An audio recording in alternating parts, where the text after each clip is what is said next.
तो hello everyone, welcome to selection coaching. Dear student, आज हम लोग स्टार्ट करेंगे मेंसुरेशन चैप्टर। और मेंसुरेशन चैप्टर हम लोग अरिहंत बुक से सॉल्व करेंगे। आप देख पा रहे हैं ये अरिहंत बुक है और विगत वर्ष के प्रश्न हम लोग करने वाले हैं। आई होप आपके पास अरिहंत बुक होगा और आप लोग वीडियो को पूरा अंत तक देखिएगा। बिल्कुल आपको क्वेश्चन समझ में आ जाएंगे, एकदम आपको जैसे लगेगा क्लास की फीलिंग आएगी। तो बात करते हैं फर्स्ट क्वेश्चन की। कह रहा है कि 10 सेंटीमीटर भुजा वाले दो घनों को एक साथ रखने पर प्राप्त घनाभ का आयतन क्या है। अगर आपको पता है कि जब दो घन को एक साथ रखेंगे उसमें क्या बराबर होगी, उसमें लंबाई भी, उसकी चौड़ाई बराबर होगी और हाइट भी उसकी क्या होगी, बराबर होगी। लेकिन बच्चों उसकी लंबाई चेंज हो जाएगी। कैसे? अगर हम आपसे बात करें, ये एक लंबाई अगर 10 सेंटीमीटर का ये है घनाभ, मैं ऐसे पूरा कंप्लीट नहीं बना रहा हूँ, बस आपको समझाने के लिए। 10 ऐसे होगा तो बताइए लंबाई तो बदलेगी नहीं, बदल जाएगी, लेकिन इसकी जो चौड़ाई है और जो ऊंचाई है वो चेंज नहीं होगी। इसका मतलब लंबाई क्या होगी, 10 + 10 कितना हो जाएगा, 20। मतलब इसकी लंबाई क्या हो जाएगी, 20 सेंटीमीटर हो जाएगी। लेकिन इसकी जो चौड़ाई है वो भी 10 ही रहेगी और इसकी जो हाइट है वो भी कितना रहेगी, 10 रहेगी। अब ये घनाभ हो गया। घनाभ क्यों हो गया? अगर कोई भी लंबाई अलग अलग हो जाती है तभी तीनों अगर बराबर है तो वो घन होगा। तीनों में से कोई भी एक अलग हो गया तो वो घनाभ में या क्यूबॉइड में कन्वर्ट हो जाता है। अगर हम वैल्यूम बात करें, इसके आयतन की बात करें, तो आयतन का फार्मूला आप जानते हैं, लंबाई गुणे चौड़ाई गुणे ऊंचाई। ये किसका है? घनाभ का। ठीक है, घनाभ का आयतन। ठीक है, वैल्यूम ऑफ क्यूबॉइड। तो वैल्यूम ऑफ क्यूबॉइड की बात करें तो L × B × H। अब इसी फार्मूले में पुट कर दीजिए वैल्यू। पहले कितना रखेंगे, 20 रख देना है। अब बच्चों यहाँ मल्टीप्लाई है तो मल्टीप्लाई लगाएंगे। V की वैल्यू कितना है, 10 है। कुछ बच्चे तो फार्मूले में पुट करना नहीं जानते, फार्मूले को यूज करना नहीं जानते, तो आप यहाँ समझ भी पाएंगे कैसे फार्मूले में रखते हैं।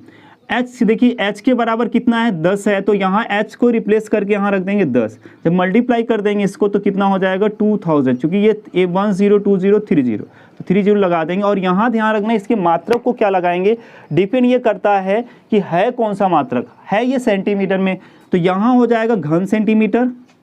घन क्यों बोलते हैं, जो कि पावर 3 हो जाएगी, 3 बार यहाँ सेंटीमीटर आएगा, इसलिए घन सेंटीमीटर। तो यहाँ लगा देंगे घन सेंटीमीटर। ठीक है, या इसी को आपसे पूछ सकता है एक और या करके, ये आप बोल सकते हैं कि सेंटीमीटर की पावर 3 भी बोल सकते हैं। लेकिन इसमें क्या रहेगा, सिंपल सा क्यूब सेंटीमीटर। क्या रहेगा, क्यूब सेंटीमीटर। तो चलिए स्टूडेंट, हम लोग क्वेश्चन नंबर 2 देखते हैं क्या कह रहा है। क्वेश्चन 2 में कुछ ये अलग सी क्वेश्चन आया था, और ये जब क्वेश्चन आया था 2019 में, तो ये बच्चे इसको बहुत ही कम कर पाए थे, क्योंकि इसमें लैंग्वेज को समझना बहुत जरूरी है। क्या कह रहा है, एक आयताकार प्लाट की जो लंबाई है उसकी चौड़ाई की 2 गुनी है। तो सिंपल से बात ध्यान रखना है, चौड़ाई की, जिससे हम लोग कंपैरिजन करते हैं, जैसे ब्रेथ से कंपेयर कर रहे हैं, तो ब्रेथ को कुछ मान लेंगे। जैसे ब्रेथ की लंबाई अगर x है तो चौड़ाई उसकी कितनी हो जाएगी, ब्रेथ अगर x मान लेते हैं तो उसकी लंबाई कितनी हो जाएगी, 2 गुनी, मतलब 2x हो जाएगी।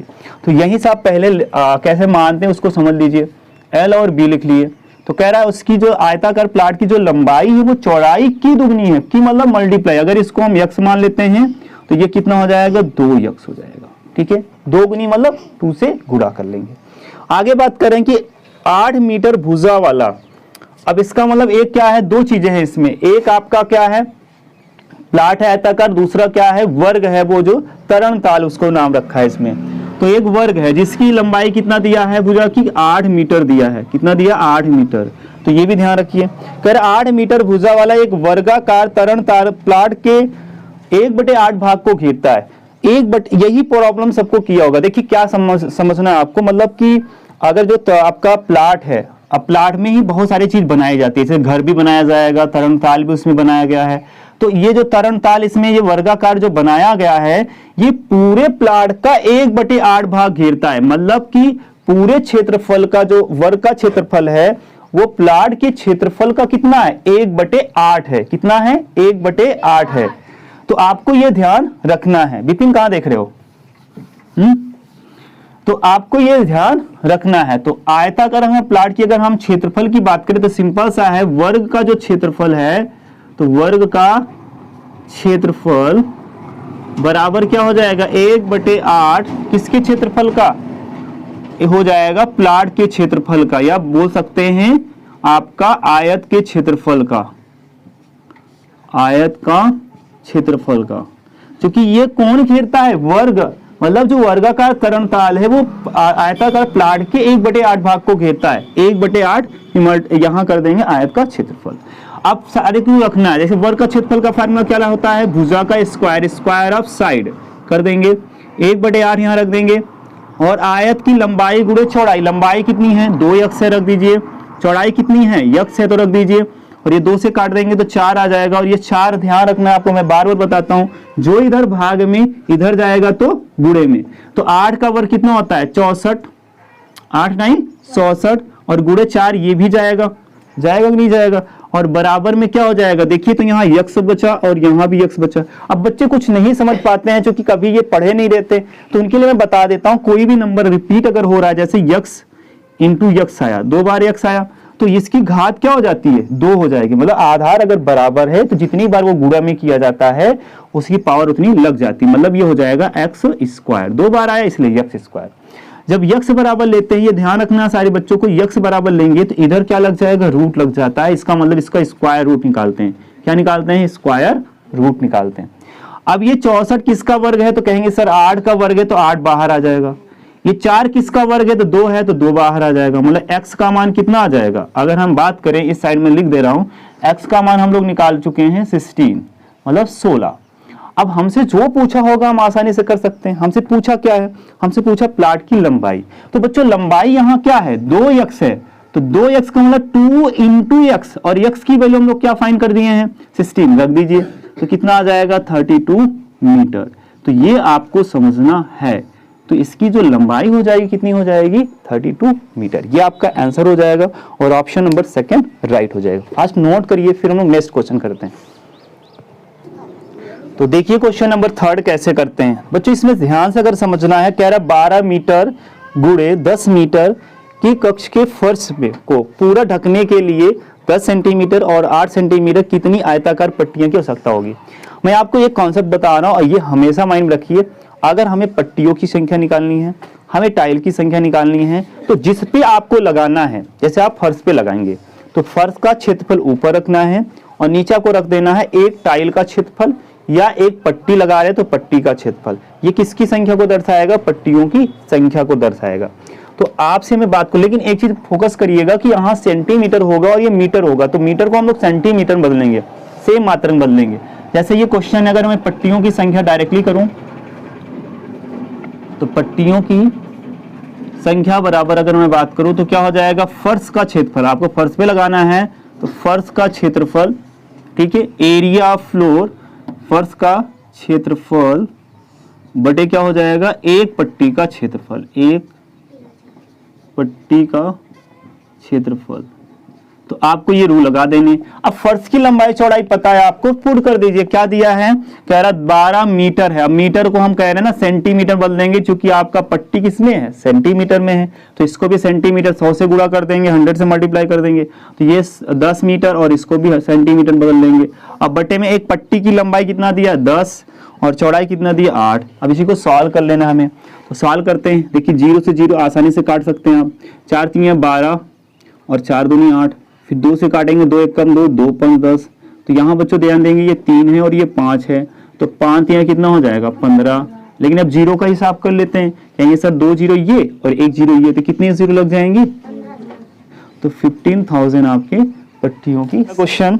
और अगला क्वेश्चन क्या कह रहा है, क्वेश्चन नंबर 4। अगर हम फोकस करें स्टूडेंट तो इस क्वेश्चन नंबर 4 में क्या ध्यान देना है, एक आयताकार भूखंड है। अब भूखंड मतलब भूमि का एक खंड, मतलब एक भाग, और जिसकी बीमारी दिया हुआ है 100 सेंटीमीटर और 80 सेंटीमीटर के चारों ओर 3 बार बाड़ लगाने में कितना तार लगेगा, 3 बार। अब ये ध्यान रखना, ये कॉन्सेप्ट मैं बता रहा हूं, 2 कॉन्सेप्ट। एक पहला बताया कि आपको अगर पट्टी लगानी है, टाइल लगानी है, तो जिस पे टाइल लगाना है, चाहे फर्श हो या दीवार हो, कहीं भी लगाना है, जिस पे लगाना है उसका क्षेत्रफल ऊपर रखना है और एक टाइल का क्षेत्रफल नीचे रखना है। पट्टी लगा रहे तो पट्टी का क्षेत्रफल नीचे रख देंगे, मार्बल लगा रहे तो मार्बल, एक मार्बल का क्षेत्रफल नीचे रख देंगे, और जिस पे लगाना है उसका क्षेत्रफल ऊपर, तो हमें संख्या दर्शा देगा। अब ये जो क्वेश्चन का कॉन्सेप्ट है, वो कॉन्सेप्ट में आपको ये ध्यान रखना है कि बाड़ लगाने की बात करेगा, तार लगाने की बात करेगा, कहाँ लगाया जाएगा, हमेशा उसकी भुजाओं पे काम होगा, उसकी भुजाओं पे काम होगा। तो भुजाएं हम अगर अब मेजर करते हैं, कब मेजर करते हैं, जब उसका हम पेरीमीटर फाइंड करते हैं, मींस उसका परिमाप निकालते हैं। अगर परिमाप निकालने की बात है, एक बार परिमाप का फार्मूला लगाएंगे तो एक बार लगाए जाने वाले तारों की संख्या आ जाएगी, लेकिन 3 बार लपेटा गया है या 3 बार लगाया गया तो 3 से मल्टीप्लाई कर देंगे, बस हो जाएगा क्वेश्चन। तो चलिए हम लोग आयत का परिमाप जानते हैं, ठीक है। पेरीमीटर ऑफ रेक्टेंगल हम लोग जानते हैं, आयत का परिमाप, आयत का परिमाप क्या हो जाएगा, 2 इन ब्रैकेट में लंबाई प्लस चौड़ाई, लेंथ प्लस ब्रेथ। आप बताइए इसका लंबाई कितना है, तो कहेंगे सर 100 सेंटीमीटर है। कितना है, 100 रख दीजिए, क्योंकि यहाँ L बराबर 100 लिख दीजिए और B बराबर है 80 रख दीजिए, ठीक है। तो प्लस में क्या हो जाएगा, यहाँ 80 हो जाएगा। बड़े बच्चों ये जो आएगा ना परिमाप जो हम लोग निकाल रहे हैं, एक बार तार जो लपेटा जाएगा, तार लपेटा जाए, बार लगाया जाए, कुछ भी किया जाए तो एक बार का आएगा, लेकिन हमसे क्वेश्चन किया 3 बार ऐसा किया जा रहा है। हम लास्ट में 3 से मल्टीप्लाई करके निकाल लेंगे आंसर। तो यहाँ कितना हो जाएगा, 180, जब इसका मल्टीप्लाई करेंगे तो 360। ये तो एक बार लपेटा गया है, एक बार, लेकिन अगर हम 3 बार का निकालें, 3 बार का, तो 3 बार के लिए हम क्या कर देंगे, 3 से मल्टीप्लाई कर देंगे।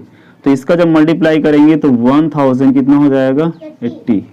अब ये क्या होगा, मीटर में होगा, क्योंकि हम लोग लंबाई मेजर कर रहे हैं, तो ये मीटर में आ जाएगा। इसका ऑप्शन सेकंड फास्ट नोट करिए। तो हम लोग क्वेश्चन नंबर 5 भी करते हैं, और टैंक वाले क्वेश्चन है और इसमें कुछ यूज करते हैं। और क्वेश्चन नंबर 5 में क्या है, मुझे ये क्वेश्चन थोड़ा से अलग है और अच्छा भी क्वेश्चन है। इसको समझना कैसे है, कह रहा एक मछली के टैंक की लंबाई, ठीक है, मछली पालन वाली टैंक है, ठीक है। मुंह में पानी नहीं आना चाहिए किसी के मछली का नाम सुनकर। नहीं खाते हो क्या सब लोग? अच्छा, ये कैमरा के अंदर वाले खाते जरूर होंगे, ठीक है। जो खाता हो कमेंट कर देना।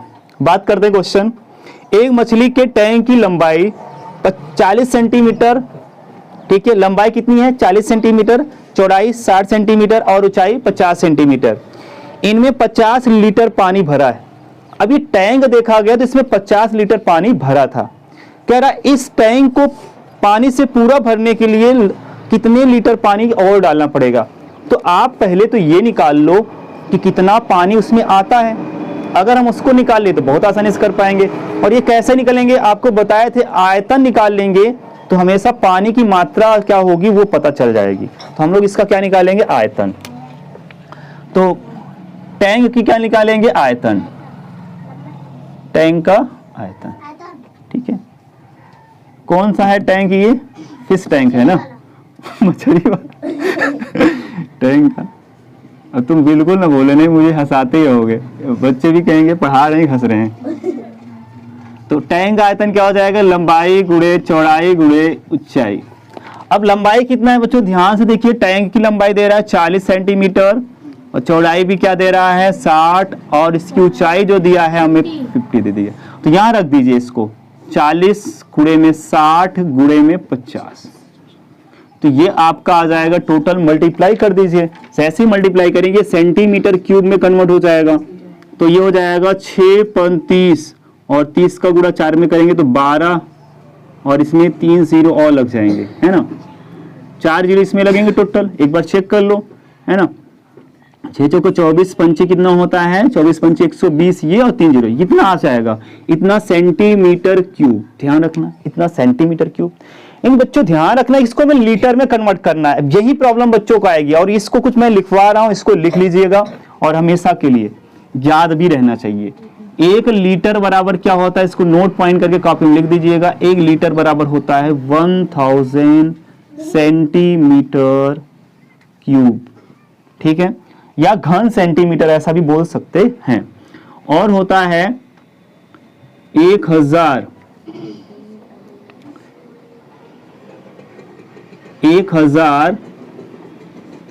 अब इसी को हम लोग कन्वर्ट कर लें तो उसका एक मात्रक और हम लोग बता सकते हैं, ठीक है।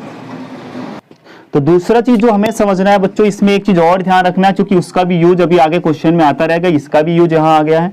दूसरा ये होता है कि 1 लीटर बराबर होता है, अगर मीटर में पूछा जाए तो 1/1000 घन मीटर। या बच्चों इसको हम ऐसा भी लिख सकते हैं, 100 का इधर 1000 का गुणा हो जाएगा तो बोल सकते हैं 1 घन मीटर बराबर हो जाएगा 1 घन, सीधा कर लेते हैं हम लोग इसको, 1 घन मीटर बराबर हो जाएगा 1000 लीटर।